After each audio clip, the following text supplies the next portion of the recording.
The day Cole Harlan rode into Alamosa Creek was the 14th of March, 1883, and the town had already decided what to do about Nita running water before he hitched his horse to the post outside the land office. He did not know that yet. He would learn it slowly, the way he learned most things. By watching, by saying nothing, by letting the silence fill up with what people did not intend to reveal. The land office stood at the center of Alamosa Creek, the way a bad tooth stands in a good jaw. You could not ignore it, and you could not work around it. It was a squat adobe building with a territorial seal above the door and a clerk inside who wore his authority the way some men wear a new coat, stiffly and too aware of it. The March wind was cold off the San Juan peaks, and the dust it carried was the particular red-brown of that country, the kind that stained cuffs and settled in the creases of a man's face and stayed there.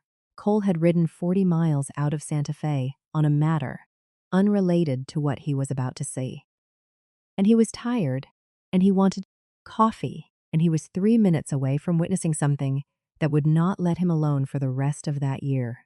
The woman standing outside the land office was small and straight-backed, maybe 35, with dark hair pinned under a calico bonnet that had been mended at the brim twice that he could count. She held a stack of papers in both hands, the way a person holds something they have carried too far to put down now. She was looking at the door. She had been looking at it for a long enough time that looking had become its own kind of act. Not hesitation, not fear exactly, but the particular stillness of someone gathering the last of something before they spend it. Cole tied his horse. He did not look at her directly. He looked at the street, at the hardware store opposite, at the two men talking outside the farrier's. He was a man who had learned early that the first thing you see is rarely the thing that matters. The woman's name was Nita Runningwater. She was Jicarilla Apache on her father's side, and Mexican on her mother's. Born in the village of Piedra Negra in the winter of 1847, the fourth daughter of a man named Andres who had been a scout for the army and a sheep herder, and then nothing, because the land that had sustained 3 generations of his family's grazing had been surveyed, partitioned, and handed to a railroad concern in 1871, and the kind of nothing that follows that kind of taking is the permanent sort. Nita had not inherited her father's resignation. She had inherited his patience, which looked the same from the outside, but operated differently on the inside. Patience waits for the thing to change. Resignation waits for the thing to end. Andres had waited for it to end. Nita had been waiting for 6 years now for it to change. She had filed the original homestead claim in the spring of 1877, 2 years after her husband Tomas Sima Runningwater. Jicarilla, quiet, a man who built things straight and true, had died of a fever in October that took 3 children from the valley that month and left Nita with 2 living ones, a boy named Esteban, then 9, and a girl named Rosario, then 6. After Tomas died, the land was the thing she had. 40 acres on the north side of the Alamosa Creek drainage. Good grass. A spring that ran clean 9 months of the year. A small house that Tomas had built with Douglas fir he had cut and milled himself. She had a claim notice. She had a federal land patent number. She had a survey description written in a hand she did not recognize, but had copied out herself in her own careful script, because she did not trust the original to survive whatever came next. What came next was a man named Aldous Vetch. Vetch was the land agent for a cattle concern out of Denver called the Mesa Summit Land and Grazing Company, and he had been buying up homestead claims in the Alamosa Creek drainage for 3 years by the time he turned his attention to Nita's 40 acres. He was not violent. He did not threaten. He operated through paperwork and patience, and the particular advantage of knowing which clerk in which territorial office owed what to whom. In the summer of 1880, a survey amendment appeared in the records. A small adjustment, less than 40 yards on the eastern boundary, that put Nita's spring inside a parcel that Mesa Summit had already claimed. Without the spring, the 40 acres were summer dry from July through September. Without summer water, the land could not support the cattle Nita needed to make the homestead viable. Without viability, the federal homestead patent would not convert to fee title at the end of its 5-year proving period. Without fee title, Mesa Summit could file a competing claim and the territorial court would adjudicate it. That adjudication was scheduled for the 28th of March, 1883. 14 days from the morning Cole Harlan watched Nita Runningwater standing outside the land office, holding her papers and looking at the door. She had known about the survey amendment since the fall of 1880, when she had walked over to the spring one morning and found a new corner marker, a steel post driven into the ground with a brass survey cap on it, standing 18 inches from the east bank of the spring channel. She had pulled it up and carried it to the Alamosa Creek Marshal's office and set it on the desk, and asked, in the careful English she had taught herself with a Methodist primer and 3 years of practice, what it meant that someone had driven a survey stake into the ground at the edge of her spring. The marshal then was a man named Cord Phelan, who had since resigned and moved to Tucson, but who was at the time a decent enough man in most matters and deeply uncomfortable in matters involving the Mesa Summit Land and Grazing Company, which paid 20% of the salaries of 4 of the 6 town council members who set his budget. Phelan had taken the stake, turned it in his hands, set it on the desk beside him, and told her that a survey amendment was a legal instrument and the thing to do was to file a protest with the Territorial Land Office in Santa Fe. She had filed the protest. That was the first door. The Territorial Land Office had received the protest, assigned it a docket number, and sent her a form to fill out that required a licensed surveyor's affidavit, contradicting the amended survey on file. A licensed surveyor would cost $40. Nita had, after 2 years of selling wool and what vegetables she could grow on the water, she was rationing, since the spring's legal status became uncertain, $17. She had asked the land office clerk if there was a provision for affidavits from unlicensed parties with direct knowledge of the original survey. He had told her there was not. That was the second door. She had borrowed the $40. She had borrowed it from the only man in Alamosa Creek who would lend to her, a dry goods merchant named Calvino, who charged $2 a month, and who had, by the time Cole Harlan rode into town, been paid back $22 of the original $40, but who held the note in a way that made her aware every time she came into his store that the note was still held.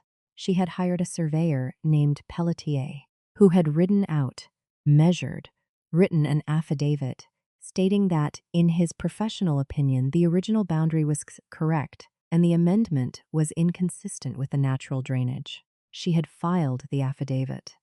The territorial office had sent it to a review board. The review board had sat on it for 14 months. When it finally issued a finding, the finding was that both surveys contained methodological merit, and the matter was referred to the Territorial District Court for adjudication.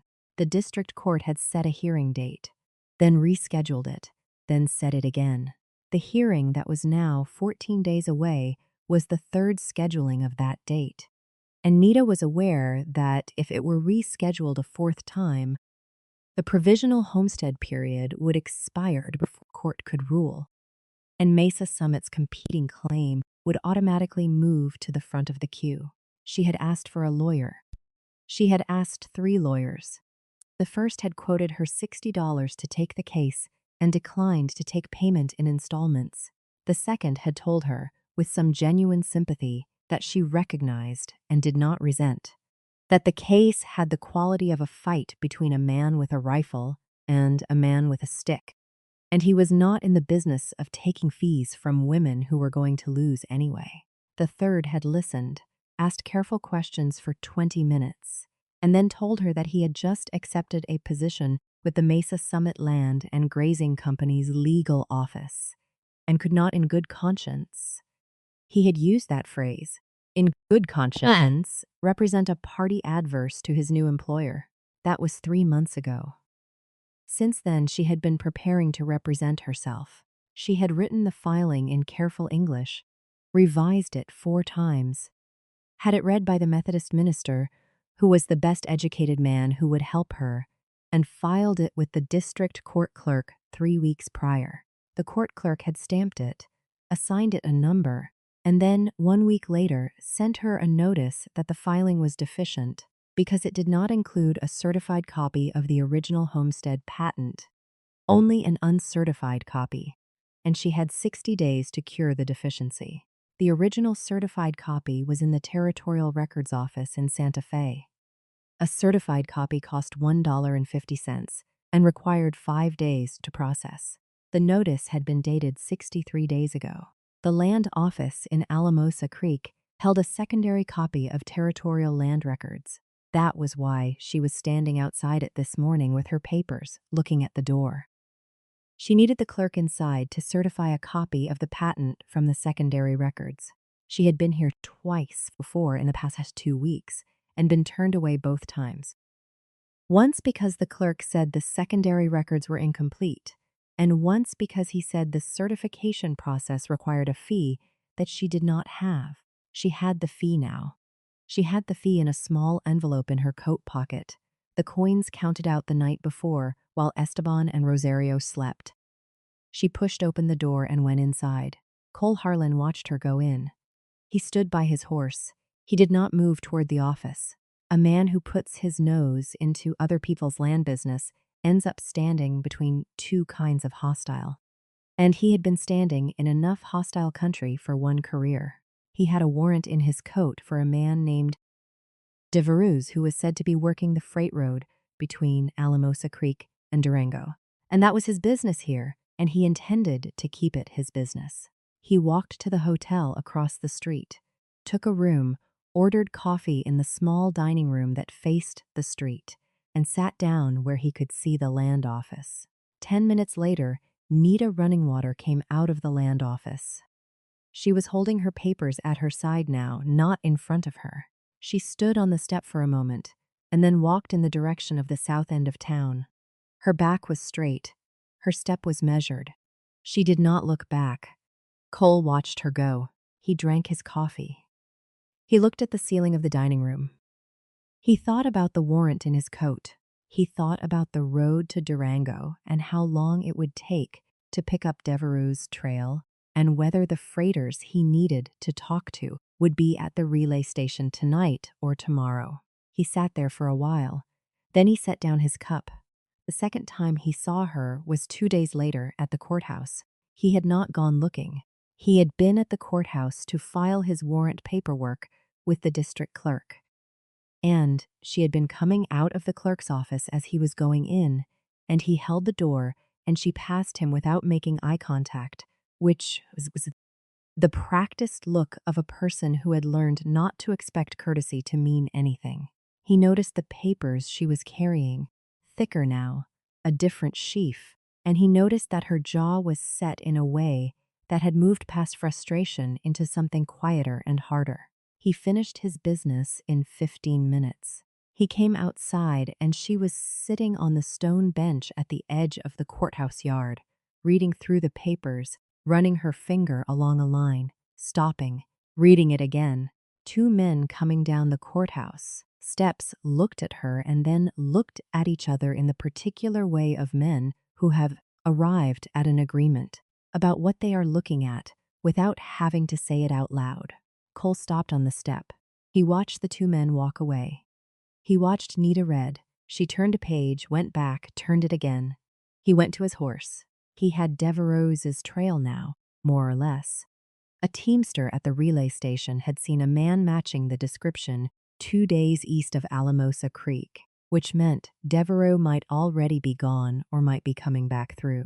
He should ride east today, make the relay station by evening, pick up what fresh information was there. That was the sensible thing. He stood by his horse and thought about sensible. Then he thought about the survey stake, about a spring that ran clean 9 months of the year. about a woman who had taught herself English from a Methodist primer and had been to the land office 3 times and the courthouse twice, and had borrowed money to hire a surveyor and filed a document that the court clerk had sent back on a technicality that was 63 days old by the time she received the notice. He had seen that mechanism before. He knew that mechanism. He had been on the receiving end of a quieter version of it himself. In his first years with the badge, when the territorial office had lost his appointment paperwork twice and found it on the 3rd try only after the U.S. Marshal for the district had written a letter that included the phrase in no uncertain terms. The mechanism was not always malicious. Sometimes it was just the ordinary friction of institutions built by people who had not imagined anyone like Nita Runningwater needing to use them. And the friction was so total and so consistent that it produced results indistinguishable from malice. He thought about the hearing date, 14 days originally. Now 12. He tied his horse back to the post and walked toward the courthouse yard. Before we go any further, have you ever stood at a door like that one? Have you ever held everything you had in both hands and looked at a closed door and had to count down from something before you could push it open? Drop a comment below if you know that feeling. This story is about what happens when someone finally sees it. He said her name when he was still 10 feet away so that she heard him coming and had time to look up before he reached her. Miss Runningwater. He stopped at the end of the bench. He took his hat off. My name is Cole Harlan. I'm the U.S. Marshal out of the Santa Fe district. I don't have business with you directly. He paused. But I've watched you at the land office and at the courthouse, and I'd like to buy you a cup of coffee and hear what you're working on, if you're willing. She looked at him, his face, his badge, his hat in his hand, and with the measured consideration of a woman who had learned the cost of taking strangers at face value. She did not speak immediately. She looked back at the papers in her lap, then back at him. Why? She said. It was not a hostile word. It was a precise one. Because I've been watching for 2 days, he said. And I'm trying to figure out whether what I'm seeing is what I think it is. I'd like to hear it from you. She looked at him for another long moment. Then she folded the papers against her coat and stood. Coffee, she said, not at Calvino's. They went to a place on the east end of the main street, a Mexican woman's kitchen that sold coffee and bread and had 2 tables in the front room. The woman brought coffee without being asked and went back into the kitchen and did not come out again. The room was warm with the smell of piñon smoke and masa. Cole set his hat on the table and waited. Tell me from the beginning, he said. All of it. I want to understand the whole thing. Nita Runningwater looked at her coffee cup. She turned it once in her hands. She was the kind of woman, he could see, who had told this story enough times to enough indifferent people that the telling had become a kind of endurance, and she was deciding whether he was different or whether this was one more version of the same transaction. He did not rush her. He waited. He had nowhere else to be that mattered as much as this chair right now, and he thought it was possible she could feel that, because people who have been chronically unheld could sometimes sense when the holding was real. She began to talk. She started earlier than he had expected.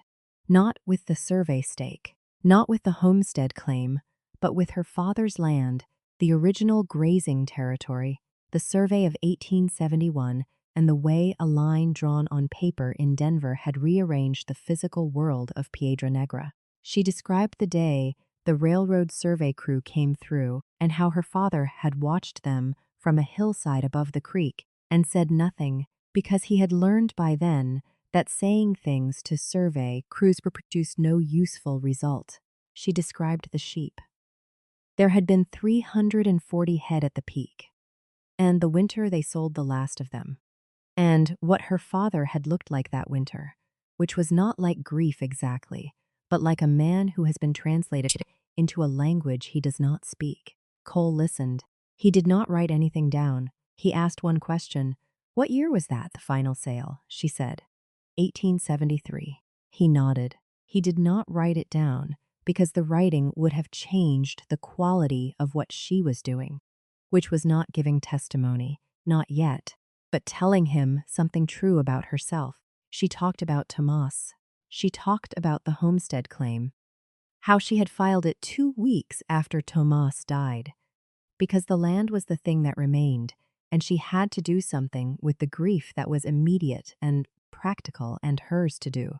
She talked about the spring, about the quality of the water, about how Tomas had built the channel, flat stones fitted together without mortar, and how the water came up clean even in August when the creek itself was running slow and brown.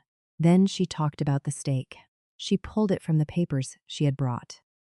Not the stake itself, but a drawing she had made, precise, with measurements, the kind of drawing a person makes when they know they will need to prove something later. She set it on the table, and Cole looked at it without picking it up. 18 inches from the east bank, he said. 15, she said. I measured. The filing says 18. It's 15. He looked at that for a moment. Used to the original survey description? She pulled it from the stack. He read it.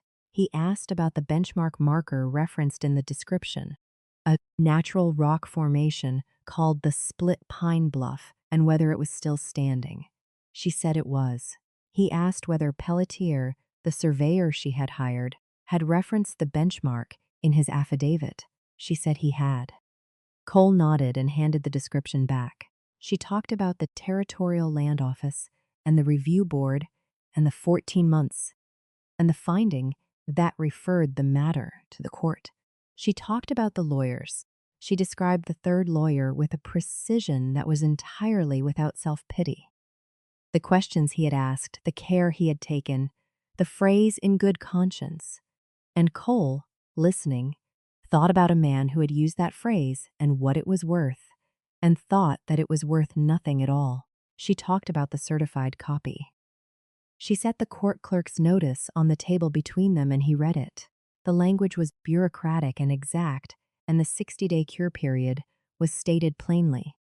She told him the timeline, 63 days between the notice date and her receipt of it, 3 days over the window. He read the notice again. He looked up. Who handled the mail in that 3-day gap? She said she did not know. She said she had asked the post office and been told that the rural mail run to her road had been suspended for 4 days in that period because the carrier had been ill and no substitute had been sent. Cole set the notice down carefully, the way you set down something breakable. He looked at it for a moment. Then he looked at the table to one side of it, not at her, not at the notice, just at the grain of the wood. The hearing is in 12 days, he said. 11 now, she said. It was late afternoon. She was counting them as they passed. He picked up his coffee. He set it down without drinking. Tell me about the land office clerk, the one who turned you away. She told him, the first time. The clerk had said the secondary records were incomplete, which she did not believe because she had seen the record books on the shelf behind him through the open door of the file room. And they were labeled by year in a sequence that included 1877, which was when the homestead was recorded, the second time. He had told her the certification fee was $4. She had not had $4. She had come back a third time. That first morning Cole had seen her, with the fee in her pocket. He had told her the secondary records could not be used to certify filings for active litigation, that a party to a pending case had to use primary records only. He had cited a territorial procedural code number. Cole asked for the number. She gave it from memory. He wrote it down on the inside of his coat pocket. Not on paper, on the coat, with a pencil stub. And she noticed that, and something in her face changed. Just slightly, in the direction of a woman who is revising a first impression. I don't have the code volumes with me, he said. But I know someone who does. He looked at her. That code number, I've never heard of a provision like that. It may not exist. The room was quiet for a moment. Outside, the wind moved down the street. A dog barked twice and stopped. I know, she said. She said it very quietly, without heat. He sat with that for a moment. He had known she knew. He had wanted to hear her say it because a person who knows they are being lied to and says so plainly. Without theater is a person who has decided not to perform their own suffering for anyone's benefit. And that was worth acknowledging. How long, he said. Have you been coming at this alone? She looked at her cup. 6 years for the spring boundary, 2 years for the court case. Since Tomas for all of it. She paused. My son helps. He copies documents. He's 15. He has my husband's handwriting.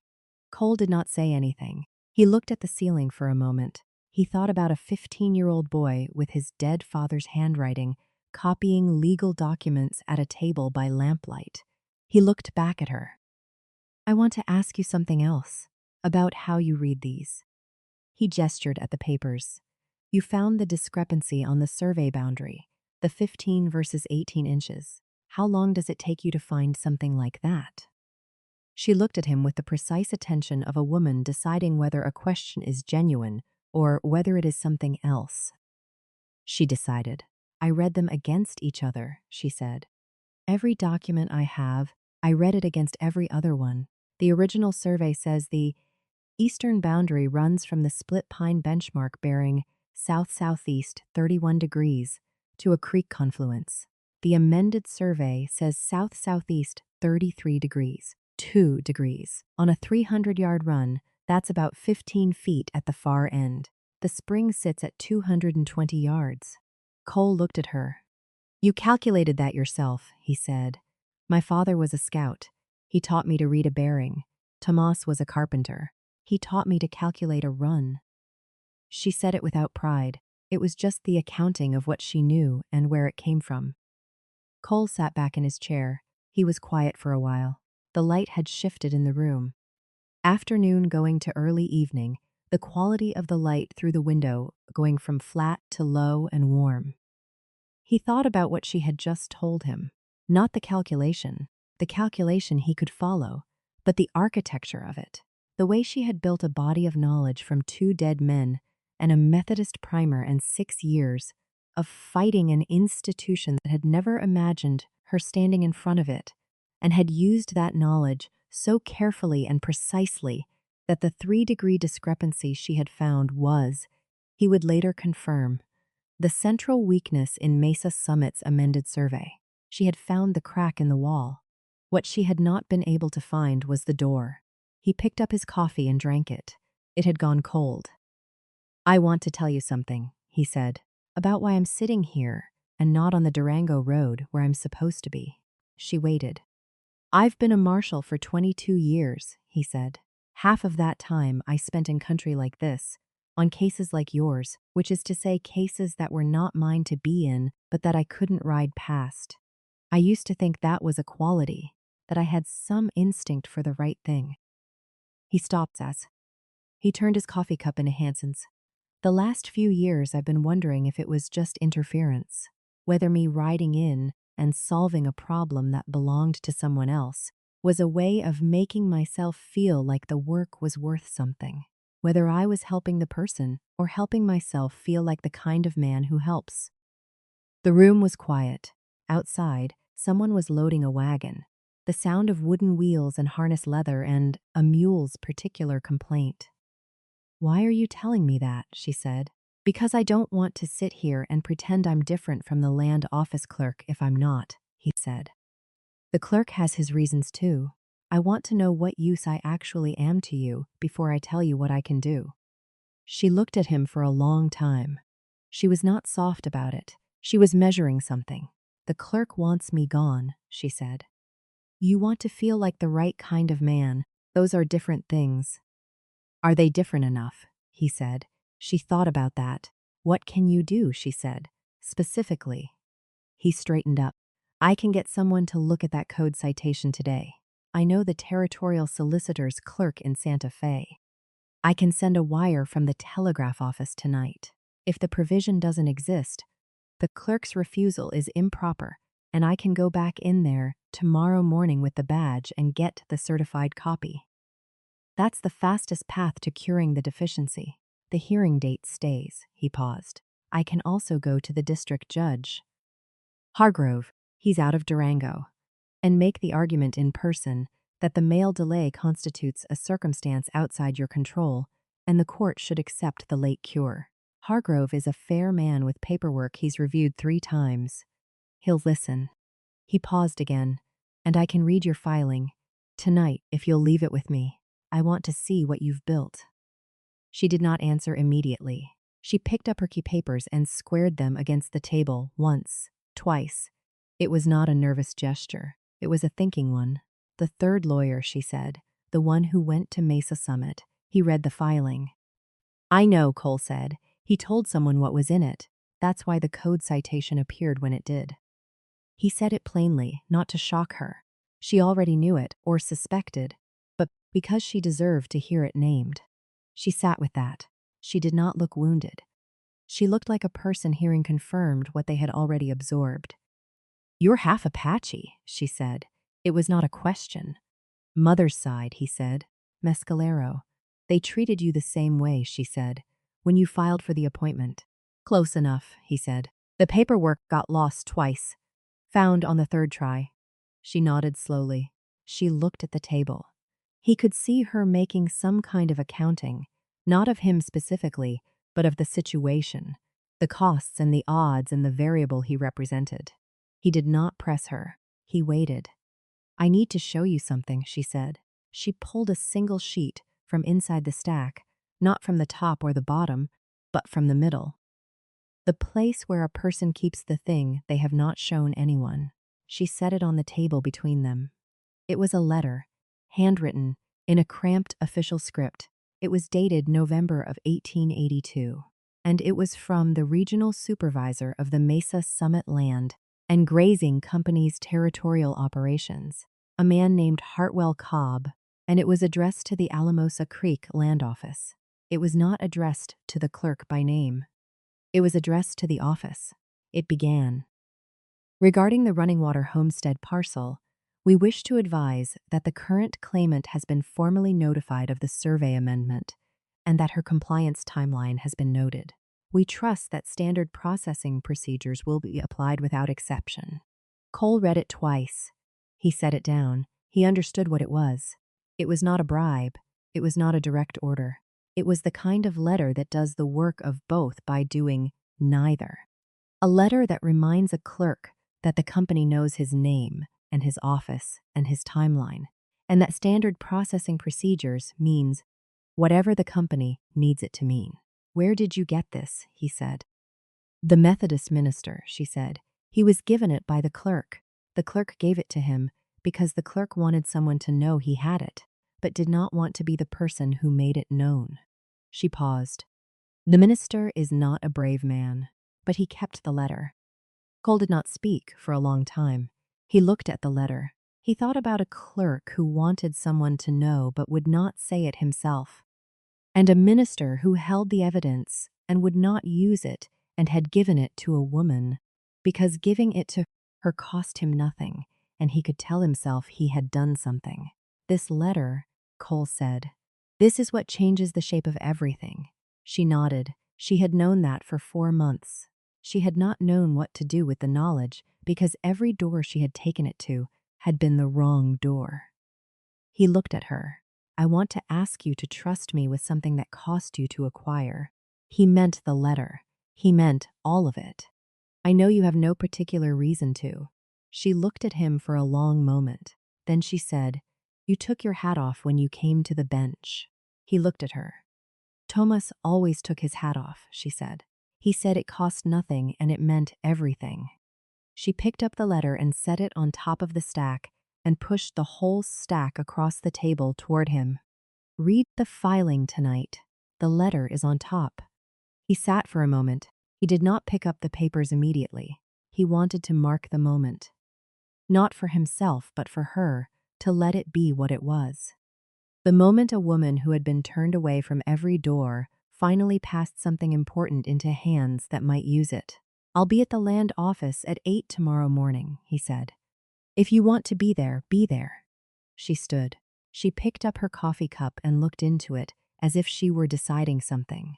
And then she set it down and said, The spring water tastes like iron in the first weeks of spring. Cold iron like a new horseshoe nail. Thomas said that was how you knew it was clean. She said it the way people say the truest things they know. Quickly, into the middle distance, not quite at you. He did not say anything. Neither of them spoke for a moment. 8 o'clock, she said. She went out. Cole sat alone in the room. The light was almost gone now. The woman in the kitchen was moving around, the sound of pottery and a low fire. He picked up the stack of papers and set them on his knee and began to read.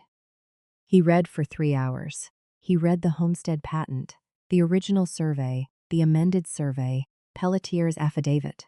He read Nita's filing to the district court, all 22 pages of it.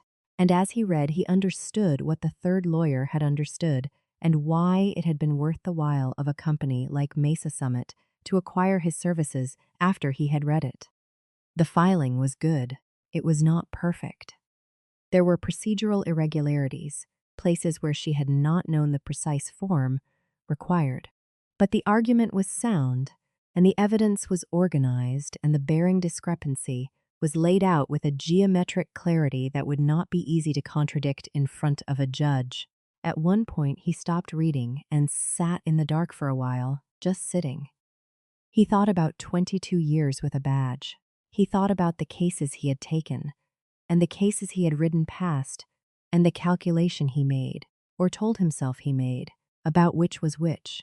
He thought about the letter from Hartwell Cobb, the particular kind of institutional pressure it represented, not violent, not even explicitly corrupt, just the weight of a company that knew it would outlast any individual resistance. He thought about Nita's father watching the survey's crew from the hillside and saying nothing. He thought about Nita not saying nothing. He had told her the truth when he said he did not know if what he did was help or just the performance of being a certain kind of man. He had been carrying that question for longer than he had admitted to her. For years now, since a case in the White Mountains that had ended the way he needed it to end, but that had left him aware that his intervention had been as much about his own reckoning as about the family he had helped. He had never said that to anyone before. He had said it to a woman he met that afternoon in a courthouse yard, and she had heard it and called it what it was, and had still, in the end, pushed the papers across the table. He read until his lamp ran out of oil, and then he sat in the dark a while longer, and then he went to bed. At 8 the next morning, he was outside the land office when the clerk unlocked the door. Nita arrived 3 minutes later. Cole held the door. She went in first. He placed badge on the clerk's counter. He did not announce himself. He placed it face up on the counter and waited. The clerk looked at it, then at him. Marshal Harlan, Santa Fe District, Cole said. I'm here regarding the certification of a secondary land record for the Running Water Homestead patent, filed in 1877. The record number is on this paper. He set a slip of paper on the counter. I'd also like to discuss the provision you cited to this party on her third visit. Specifically, I'd like to see it in the code volume. I sent a wire last night to the Territorial Solicitor's office, and they have no record of any such provision, so I want to look at it myself. The clerk, a man named Elford, Cole had learned his name from the door. It was stenciled in black. Territorial Land Office A. Elford, clerk, looked at him for a long moment with the expression of a man running several calculations at once. The certification fee, Elford said, is $4. I'm aware, Cole said. It will be paid. He did not say by whom. He waited. Elford looked at the badge. He looked at the slip of paper. He went to the file room. He was in there for a long time. Longer than the task required, which meant he was deciding something. Cole stood at the counter and did not move. Nita stood 2 feet to his left. The room was quiet except for the sound of a drawer opening, papers moving, a drawer closing. Elford came back with a leather-bound record book. He set it on the counter and found the page and turned it toward Cole without a word. Cole read the entry. He read the adjacent entries. He looked up. This is the patent record, he said. I need the certification form and the seal. Elford got the form. He got the seal. He completed the certification in silence, blotted it, handed it across the counter. Cole set $4 on the counter. his own $4, and picked up the certified copy and handed it to Nita without looking away from Elford. "The code provision," Cole said. "The one you cited. I'd like to see it in the volume." Elford looked at him. He looked at the badge. "I may have cited the wrong number," he said. "There is a provision. It may be a different number." "I'd like to see it," Cole said. "In the volume today." The silence in the room lasted 15 seconds. Cole counted them. Elford did not move to get a volume. "I'll be in town for 4 days," Cole said. "I'll come back this afternoon." He picked up his badge. He set his hat on his head. He turned toward the door and then stopped. He turned back. He looked at Elford without heat, without theater, just directly, the way a man looks at a fact. "That letter from Hartwell Cobb, I've read it. I know what it is. I know what you did with it. And I know what the minister did with it. I'm going to the district judge this afternoon, and I'm going to tell him about the mail delay and the cure period, and the certified copy now in hand. I'm going to tell him about the code citation that may have been wrong." He paused. "I'm not going to tell him about the letter unless you make it necessary." "That's your margin, Mr. Elford. Use it how you choose." He walked out. Nita followed.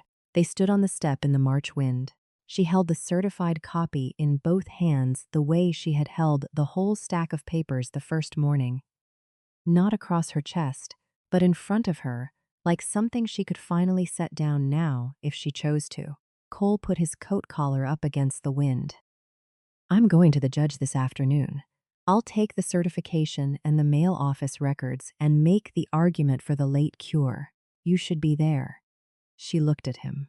"What are my chances?" He considered that honestly. "Better than yesterday," he said. "The judge is fair. The argument is sound. The certified copy cures the deficiency in substance even if it's outside the window. Hargrove has the discretion to accept it." He paused. "And I'll be making the argument which counts for something in that courtroom, which I know is not fair, but it's what's available." She looked out at the street. A woman was hanging laundry 2 buildings down, working fast in the wind, pinning things before they could blow. "He'll know you're doing it because of me," Nita said. "He'll know," Cole said. "That's all right." She nodded slowly. She did not thank him. She looked at the certified copy once more and folded it carefully into her coat, against her chest, and she walked toward the south end of town, where she had a mule tied behind the dry goods store. Cole watched her go. He thought about what she had said the night before, about her husband and the hat. He thought about a carpenter who built things straight and true, and who taught his wife to read a bearing, and who said that courtesy cost nothing and meant everything. He thought about a spring that tasted like cold iron in early spring, which was how you knew it was clean. He went to get his horse. He had a judge to see. Before the story's final turn, a quick thought. Where are you watching this from right now? Drop your city in the comments. It is something to know where these stories land. Judge Hargrove received Cole in his chambers that afternoon at 2 o'clock. He was a broad-faced, slow-speaking man from Missouri who had been on the district bench for 11 years and who read everything twice before he formed an opinion which was the right habit for the work. Cole laid it out. The mail delay, the cure period, the certified copy now in hand, the procedural history. He showed Hargrove the mail office records he had obtained that morning, which documented the 4-day suspension of the rural mail run. He did not show the Cobb letter. He left it where it was in Nita's coat against her chest. Hargrove read the mail records. He read the certification. He looked at the wall for a moment. Then he said, "The rule on cure periods is not jurisdictional. It's procedural. Procedural rules are subject to equitable exception when the party can show the delay was outside their control." He looked at Cole. "The mail delay qualifies. I'll accept the certification and the cure." He paused. "She'll still need to make her case at the hearing. I can't give her the land. I can only give her the door." "That's all she's asking for," Cole said. Hargrove looked at him with the particular attention of a judge who is deciding something about a man's motives. "You're on a warrant case up here," he said. "Devereux." "Yes, sir." This isn't your case. No, sir. Hargrove looked at him for another moment. Half your mother's side, if I recall. Mescalero, Cole said. Hargrove nodded once, slowly. He wrote the order. He handed it across the desk. 8 in the morning on the 28th, he said. She should be there early. Cole took the order. He said, "Thank you, Judge." He put on his hat. He was almost out the door when Hargrove said, without looking up from his desk, "Your warrant case, Devereux. He came through the relay station 4 days ago, heading west. If he's going to Graugret, he'll be at the Tenorio sheep camp south of the mesa. Thought you'd want to know." Cole stopped. He turned. Hargrove was reading a document and did not look up. "I appreciate that," Cole said. "Go do your job, Marshal," Hargrove said. "Both of them." Cole took the order to Nita's homestead that evening. He had ridden south along the creek until her 40 acres opened up on the right side of the road. Good grass. Just coming in with the early March growth, a Douglas fir windbreak along the north edge that her husband had planted. She told him later, the year Esteban was born. The house was small and well built and had a porch that faced west, toward the creek drainage and the distant blue shelf of the San Juans. She came out when she heard the horse. Esteban came out behind her, tall for 15, with his father's stillness about him. Rosario appeared at the door and then decided against the cold and went back in. Cole dismounted. He took the order from his coat and held it out. She came down off the porch and took it. She read it standing in the yard, in the failing light. Esteban looked at Cole, not unfriendly, measuring. "The hearing proceeds," Cole said. "The certified copy is accepted. Hargrove will hear your argument on the merits." She read it again. She folded it and held it against her chest, the same gesture as the morning.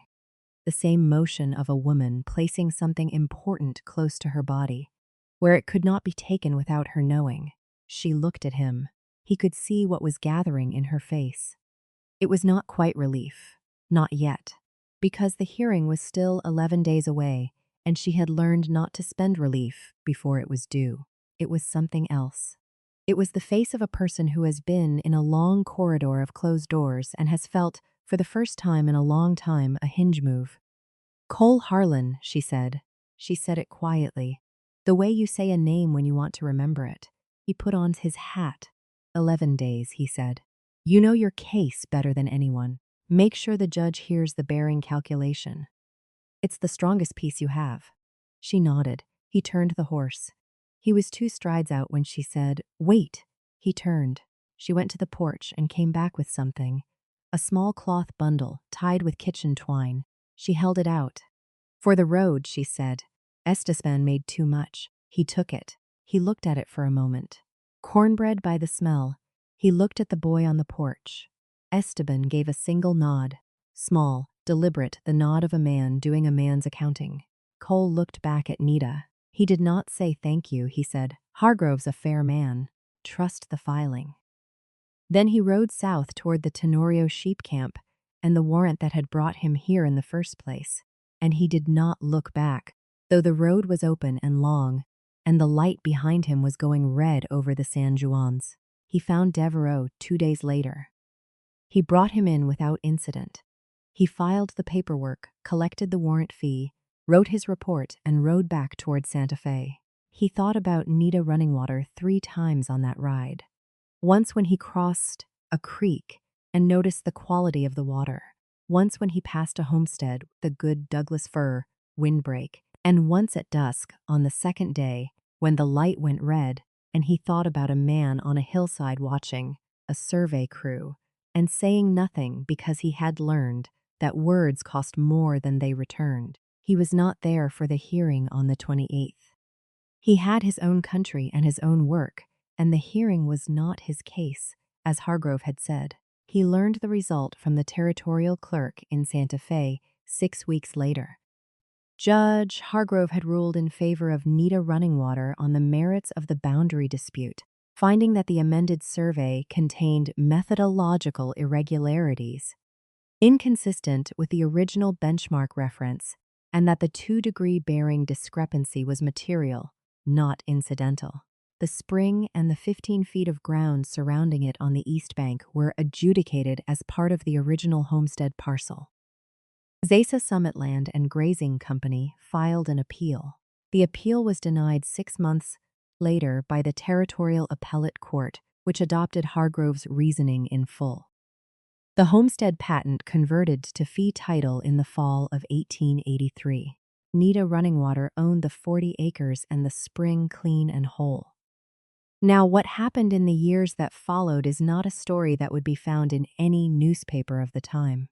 There were no papers that kept the kind of record this story requires. What is known comes from a different kind of archive. The kind that is kept in the back rooms of county historical societies and in the cedar chests of families that hold on to things and in the memories of the people who stood in certain rooms and paid attention. Esteban Running Water was 19 in 1887 when he enrolled at the Territorial Normal School in Las Vegas, New Mexico. He had taught himself the procedural law of land disputes by reading the territorial code volumes that his mother had borrowed from the Methodist minister after the hearing, returning them section by section and copying what she thought she would need. He taught himself from her notes and from the volumes themselves. In the evenings, at the same table where he had copied documents for her in his father's handwriting. When a professor at the normal school asked him, in the first week of classes, why he had chosen to study law, he said, "Because my mother found the crack in the wall and I want to learn to build the door." He was admitted to the New Mexico bar in 1891. He practiced in the Alamosa Creek and Tierra Amarilla area for 11 years, taking cases involving land disputes, water rights, and homestead claims for Jicarilla Apache families, for Mexican families, for anyone who came to him holding papers they did not know how to use. He charged what people could pay. He became in time the kind of lawyer who knew the difference between a procedural problem and a structural one, and who could read a bearing as well as any surveyor in the territory. In 1904, Esteban Running Water argued a case before the New Mexico Territorial Supreme Court, Running Water v. Mesa Summit Land and Grazing Company, in its fourth reorganization by then under a different name, involving a water rights dispute that turned on the precise methodology of the original 1871 survey of the Piedra Negra grazing territory, the survey his grandfather had watched from the hillside. The survey that had begun all of it, he won. The decision established a precedent for the use of indigenous oral historical testimony as corroborating evidence in land survey disputes, a precedent that was cited 17 times in subsequent New Mexico and Arizona cases over the following 30 years. Rosario Running Water, Nita's daughter, became a school teacher in Tierra Amarilla. She taught elementary school for 31 years. In 1929, the year she retired, her students gave her a book. They had made it themselves. Each student had written one page, and on the cover, Rosario's name was printed in the careful hand of a 10-year-old with a drawing of a mountain and a creek. On the first page, in a child's large letters, it said, "You taught us that words cost nothing and mean everything." She kept that book until she died in 1953. Her daughter donated it to the Rio Arriba County Historical Society, where it is still held in the collection in a flat archival box labeled Running Water Family Papers, 1877 to 1953. Nita lived on the 40 acres until 1913, when she was 66 years old, and had lived on that land, by then, for 38 years. The spring ran clean the whole time. After she died, Esteban kept the land. He planted more Douglas firs along the north edge, continuing the windbreak his father had started, and he built a small addition to the original house that matched the construction of the original so precisely. Flat stones fitted without mortar on the foundation, Douglas fir framing cut to his father's dimensions, that you could not tell from the outside which part was older. Cole Harlan retired from the U.S. Marshal's service in 1897 at the age of 58 after 26 years. He had filed over those years 1,043 warrants. He had served in 5 New Mexico territories and 2 in Arizona. He had shot 4 men, killed 2, and carried the fact of both in the particular way a man carries what his work has required of him. Not as pride, not as shame, but as weight. He settled in Santa Fe. He kept a small house near the plaza. He was known in the neighborhood as a man who answered direct questions directly and left you alone otherwise. In 1901, he received a letter. It was in a careful hand he did not recognize immediately, and then did. It was from Esteban Runningwater. It was not a long letter. It said, "My mother died 2 months ago. She asked me before she went to write to you. She said to tell you that the spring still tastes like iron in the early weeks of spring. She said you would know what that meant. She said to tell you that you were the right kind of man, that you found the answer to your question in how you asked it. She said she knew this from the beginning because you took off your hat." Cole read the letter at his kitchen table in the morning, with coffee.